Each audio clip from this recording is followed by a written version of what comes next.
what are some of your favorite Texas history tidbits? I know that is, for having a top Texas history podcast, that's a tough question. Oh my I'm gosh, sure, I can't possibly think of a tidbit. I'm going to change the word. Yeah, go ahead. I'm the judge. I get to change the word. I'm going to say aspects. And Okay. I want to say you can learn Texas history by picking your favorite subject that isn't history. For example, food. What's one of my favorite subjects. I think the academic word for it is foodways. You can go through Texas foodways and go back in time and say, where did Tex-Mex come from? And you'll learn the history of San Antonio and the history of the Chili Queens. Where did the kolaches come from? And you talk about the Eastern European immigration. You go back in the history of the education system, you get to the German immigration. And then all of a sudden you realize, well, gosh, let's talk about immigration.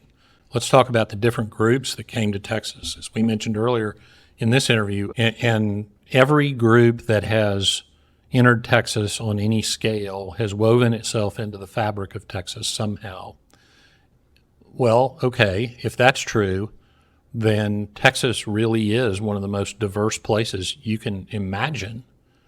Well, let's go explore that. And the answer is yes, we are, and we always have been. Mm-hmm. And so the culture that we enjoy in 2022 has aspects of all of the different groups. So the diversity of Texas, and I mean real diversity, not diversity a buzzword. I mean the idea that you integrate different groups into one group, and you take the strengths, the best of each, and you create a culture, and Texas has done that. And if you don't want to do food, do music, and you'll find the same answer. Mm-hmm. So anyway, that's kind of my favorite way to look at Texas. And then within those, of course, are just incredible stories. But let me go back to tidbits. Some of the cute, not cute, they're serious, but I mean interesting stories that I think are kind of fun to talk about.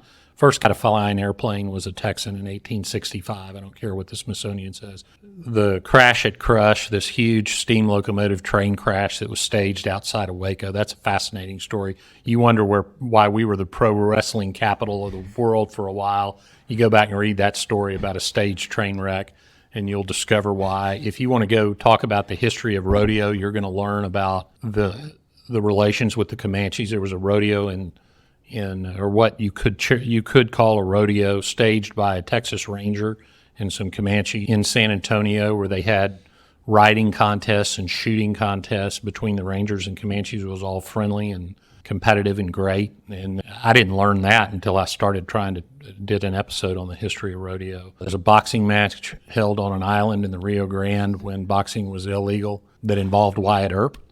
That's also a podcast episode. I mean, they're just incredible stories. Texas, and I think it's really just kind of the nature, the type of person that it takes to settle here, and the type of society we built, which was very entrepreneurial. It attracts all kinds of crazy characters.